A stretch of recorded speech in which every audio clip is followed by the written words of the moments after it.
The state makes $32.7 billion off child support.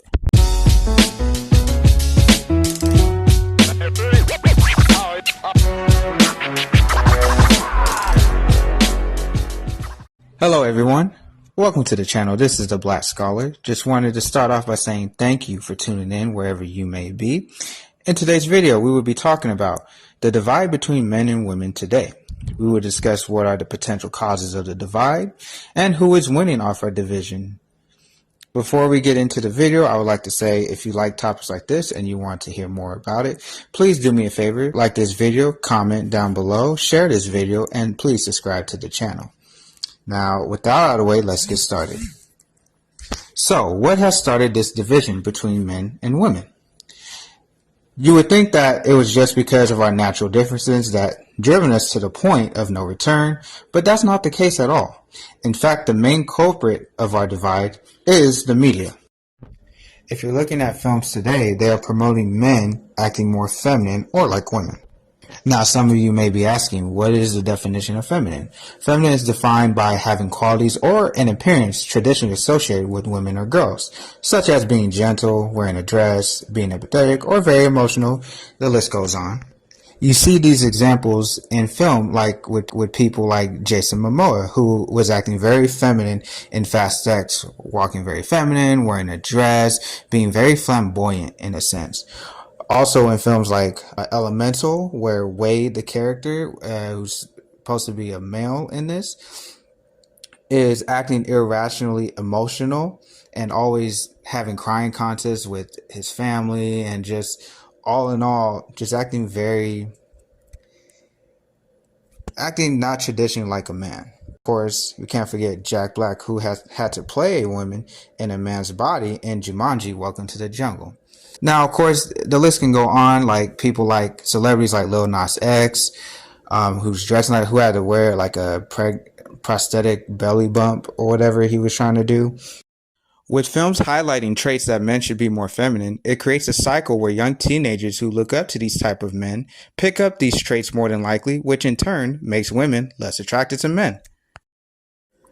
While on the contrary, films and celebrities associated or aimed to the women audience have been filmed with messages that have been anti-men. For instance, in the movie Barbie, a film that was meant to be about the Mattel toy Barbie ended up becoming a message that men are the root of all women's and society's problems. Now, I'm not saying issues that are highlighted in this film weren't valid, but what I am saying is that men have been getting the message through these films lately that men are not needed nor wanted in society. If you see the scene where Ken takes over Barbie Land, look how destructive it becomes, only to when Barbies take back over that things become beautiful once again. Now, with messages like that in the film or prevalent in the film, it has led to men creating their own group on social media called the Red Pill Community. The Red Pill Community is a group that talks about men's issues in society, but at the same time can be shown to be misogynistic or, for better words, anti-women. If you're looking for videos on how the Red Pill community can be misogynistic, then look no further to Fresh and Fit videos. I'm not going to play them, but at your own time, you can watch and see for yourself. These examples have illustrated to me that there is a divide between men and women, with currently no end in sight. Now, I'd like to pose a question: who is winning off our divide? Why is media pushing so hard the division between men and women? The answer is the state/government is winning off our division between men and women. You may ask, how so? The answer is the divide between men and women have become very profitable. For instance, the state makes 66 cents to every dollar that is paid on child support. Now, according to usfacts.org, in 2017, 5.4 million parents owe child support on average in the United States. That ends up equating to $32.7 billion a year of revenue based off just child support alone. We haven't taken into account divorces in the United States. According to the Self-Credit Builder, it said 746,000 divorces were still filed in the year 2021. And on average, a couple that doesn't have kids had to spend $19,458 to get divorced, which equates to $11.7 billion a year the state gets to take.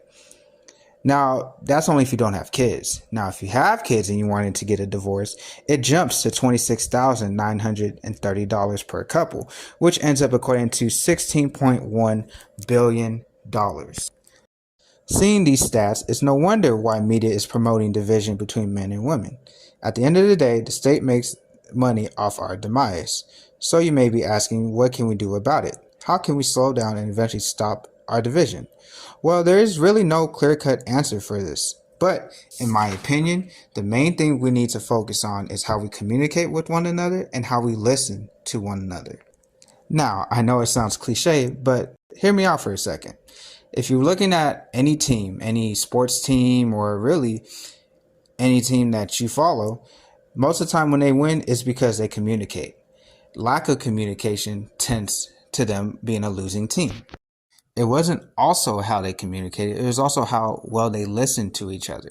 See, I can talk to you all day about you should do this, you should do that, or whatever. But if you don't listen to me, then it just falls on deaf ears, and then there's really no communication at all anymore. And one way I think we'll be able to communicate and listen to each other more is to be gracious more towards each other. I've seen that people are more receptive to people that have more gratitude and have been telling you what they appreciate about yourself. For men, what we can do to show our women our appreciation or gratitude towards them is the little things like how she makes your day better, how well she dresses every time we go out, or just the fact that she encourages you to be better and do better in your life. And for women, I would say just show your men how much you appreciate them being around you. Just show them that they are needed, show that they are loved, show that you appreciate everything they do for them as well. And you can't tell me they won't be more receptive to what you have to say. Those are things I think are really important, things that we can do to help solve this situation. But at the end of the day, it's not just what I think. What do you guys think? How do you feel about the division between men and women? What are solutions that you can think about that we can come up with in terms of mending that relationship?